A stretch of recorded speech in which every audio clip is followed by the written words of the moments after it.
Hi, I'm Paul, the gin guy, and welcome to Citadelle.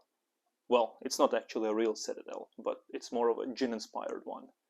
Anyways, today we'll be having Citadelle Original Dry Gin.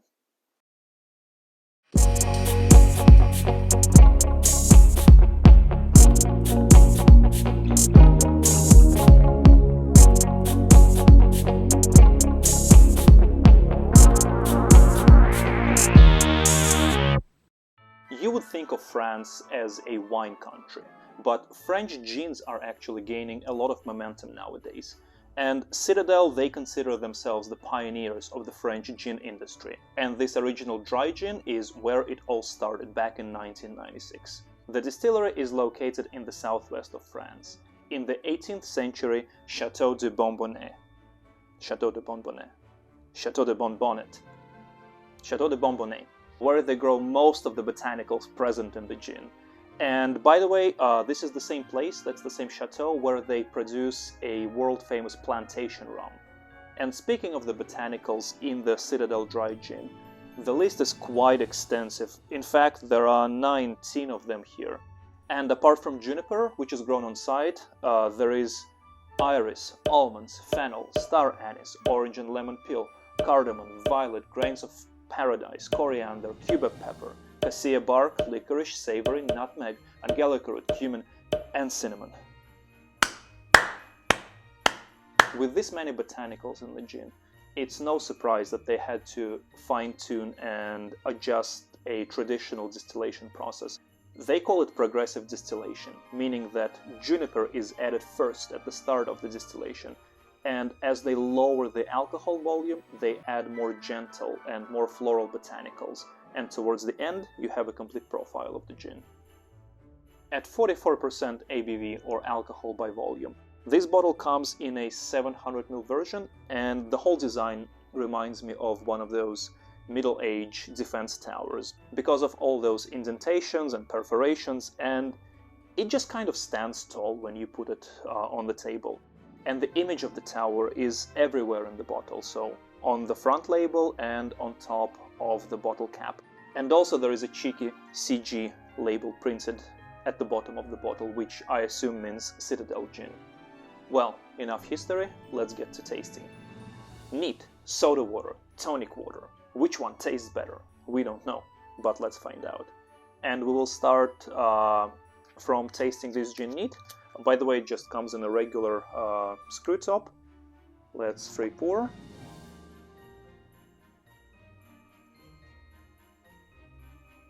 It smells very complicated, which no surprise there. There are 19 different herbs and botanicals in it anyways. The juniper here is very subtle. Nutmeg, licorice, and some sort of a floral componentry, which I assume is a combination of iris and violet. Wow, I took a bit of a larger sip than I expected. It is smooth, it's really smooth, and you can feel that it is a strong gin. It's 44% ABV. Juniper is present here, but it's not very forward. It doesn't kill the other botanicals, like in your regular London dry gins that are very heavy on juniper. The floral component is definitely there. And nutmeg, I think it is nutmeg because there is something nutty about this gin, and it just comes right towards the end. So soda is up next, and I'm using 25 ml of gin in combination with 50 ml of the Laoshan soda water. It's complex. The juniper has been subdued by the soda water, and the nutmeg really comes forward right now. It's very nutty, and you can taste a lot of floral components of the gin. This is just, it tastes like good gin. If there was some sort of a gin Tinder, I'd definitely date this thing with soda. And the last but not least is tonic. And actually the manufacturers themselves, they recommend drinking this gin with the tonic water and a lemon twist, but right now let's just try it with tonic. I'm using Bickford & Sons Indian tonic. I don't know, I just got it in the supermarket.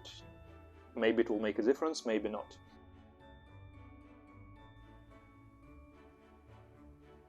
Eh.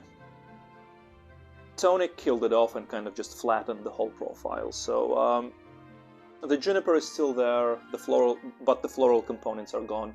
The nuttiness is not as pronounced as with the soda water. It's good gin and tonic, but again, for the price of this gin, I'd get something more affordable. And right now, let's try a variation that is recommended by the manufacturer.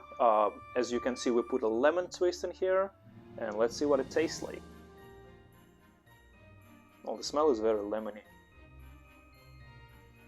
The lemon hits you with its flavors right in the nose, but the taste is pretty much the same. A little bit lemony, but nothing exceptional really. Don't get me wrong, I still think that it's a very good gin and tonic, but again, the complexity is just not there. It's just kind of plain and very, very simple. So in conclusion, we tasted the gin in 4 different variants: neat, soda water, tonic, and manufacturer recommends a tonic with a lemon twist. Honestly, if you like gin on the rocks, I think it's a very viable way to drink it because it's smooth, it doesn't punch you with ethanol in the stomach, and you can taste the whole botanical bouquet. You get the whole experience pretty much. For those who don't like hard liquor straight like myself, I would definitely have it with the soda water because you can still taste the floral parts, you can taste the nutmeg, the juniper is a little bit subdued, and it's just generally a really good gin and soda, something to nurse at the party while walking around and socializing with people.